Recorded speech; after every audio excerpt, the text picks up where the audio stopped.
मैंने सबकी सुनी और दो खबरें इकट्ठी आज पढ़ने को मिली। एक तरफ पंजाब के वज़ीर आला ये ऐलान कर रहे हैं उस्मान बुज़दार साहब कि आइंदा के लिए हर साल 12 रबीउल अव्वल से ऑनवर्ड हफ्ता मनाया जाया करेगा आज़ सल्लल्लाहु अलैहि वसल्लम की मिलाद के हवाले से, और उसमें शान मुस्तफ़ी और आप सल्लल्लाहु अलैहि वसल्लम की बुलंद मर्तबा शख्सियत के हवाले से पूरा हफ्ता मुल्क में सरकारी तौर पर मनाया जाएगा पंजाब में। और उसके पैरेलल उसी पंजाब में कायदाबाद में एक गनमैन जिसकी अमली प्रोफेशनल ड्यूटी सिर्फ इतनी थी कि वो बैंक का सिक्योरिटी गार्ड है, उसने अपने बैंक के मैनेजर को इस बुनियाद पर कत्ल कर दिया कि उसकी नज़र में वो रसूलुल्लाह सल्लल्लाहु अलैहि वसल्लम की उस दर्जे पे शान का कायल नहीं था जिस दर्जे पे वो समझता है कि ये शान होती है। अब हम उस गार्ड से क्या तारुज़ करें, और उस गार्ड को गाजी और हीरो बना के थाने से बिल जबर और ताकत के बलबूते पर जिस हुजूम ने बाहर निकाला और फिर उसके ऊपर नारे लगे, हम उस हुजूम को भी क्या कहें और क्यों कहें? क्योंकि इन चीज़ों के ऊपर नज़र रखना, लॉ एंड ऑर्डर को ऑर्डर ऑफ द डे बनाना और दो सतहों पर जो कानून में या आइन में या ज़ाब्ता है इखलाक में जो आपको क्लॉजेस और उसकी मुख्तलिफ शिक्कें दी गई हैं, उनके ऊपर अमल दरामद करवाना, ये अरबाब इख्तियार का काम है। ये स्टेट का काम है कि वो जिस इलाके को रियासत पाकिस्तान की जोग्राफियाई हदों के अंदर समझती है, वहाँ पर लॉ एंड ऑर्डर को मेंटेन करना स्टेट की जिम्मेदारी है और स्टेट के इंस्टीट्यूशंस की जिम्मेदारी है। जब हरीपुर में एक दफ़ा इन्होंने असिस्टेंट कमिश्नर के दस्तखतों से एक उसके लेटर पैड पर एक ऐलान जारी हुआ कि दाढ़ी का ख़त बनाने के उसके डिज़ाइन बनाने पर अगर आपकी दुकान पर हमला करके तोड़ फोड़ कर दी जाए या हजाम को नुकसान पहुंचाया गया या हमाम को नुकसान पहुंचा, तो उसके ज़िम्मेदार असिस्टेंट कमिश्नर साहब की स्टैंप और साइन के साथ ये लिखा हुआ था, साल डेढ़ साल पहले की बात है,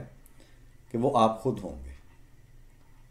तो उन दिनों मैंने एक आर्टिकल में लिखा था कि अच्छा अगर ऐसी बात है तो आप अपनी ये कार जिसके ऊपर रिवॉल्विंग ब्लू लाइट होती है वो लेके तो आप SNDAD को जाके वापस रिपोर्ट करें। आप वहाँ बैठे क्या कर रहे हैं? क्योंकि PPC पाकिस्तान पीनल कोड में तो ये शिक मौजूद नहीं है कि अगर इस तरह हुआ तो हुजूम को ये इख्तियार है कि वो हुकूमत के बिहाफ पर जाकर बगैर मुकदमा चलाए, बगैर किसी वजह के, बगैर अदालती कार्रवाई पूरी किए वो जाके उसको मार दे या तोड़ फोड़ करे वहाँ पे।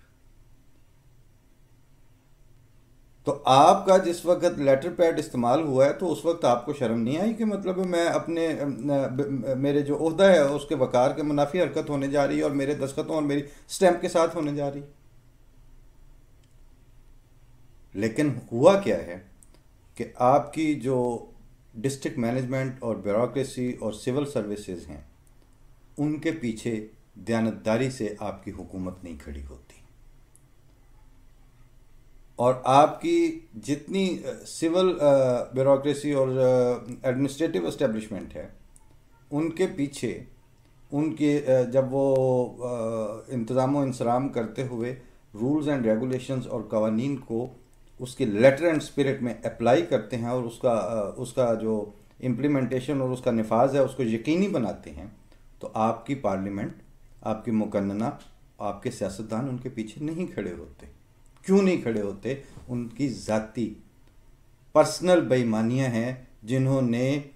डिस्ट्रिक्ट मैनेजमेंट के और पुलिस ग्रुप के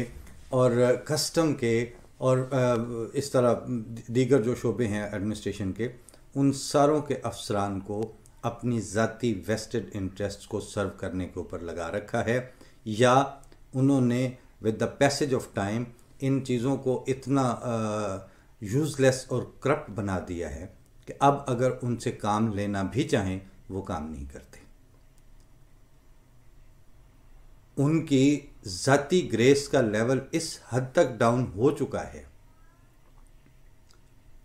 कि अब वो ये नहीं करते कि फैसले पे निफाज करके फिर अपनी जो सूबाई या फेडरल इंतज़ामिया जिन्होंने उनकी पोस्टिंग की हुई है उनको बताएं और फिर वो उनके पीछे खड़े हों। ऐसा कुछ नहीं होता। वहाँ बलियाँ चढ़ाई जाती हैं। बेनज़ीर कत्ल होती है तो खुर्रम वड़ायत जेल में जाता है, सऊद मिर्ज़ा जेल में जाता है, ऊपर से वो हटा लिया जाता है। जो ज़रा DIG और 20वें ग्रेड का 21वें का है उसकी ज़रा जल्द ज़मानत हो जाती है। खुर्रम वड़ायत जो है वो 1.5-2 साल वहाँ जेल में रहता है। फिर आहिस्ता आहिस्ता मतलब बलियाँ बहरहाल चढ़ाई जाती हैं, गल ज़रा पुरानी हो लगे। इसके साथ साथ एक इदारा आपका जो है वो आर्मी वाला, उन्होंने अपनी जो पॉलिटिकल इंटरफेरेंस के ज़रिए अपनी एक लिहाज से तो बहरहाल वो उसको गंदा कर चुके हैं, लेकिन अभी तक उन्होंने अपने इदारे के अपने भेजे हुए कारिंदे के पीछे से सीढ़ी खींच लेने का, उसके नीचे से सीढ़ी खींचने का कल्चर अभी आम नहीं होने दिया। वो सच्चा झूठा फिर जो भी बात हो वो उसके पीछे खड़े रहते हैं।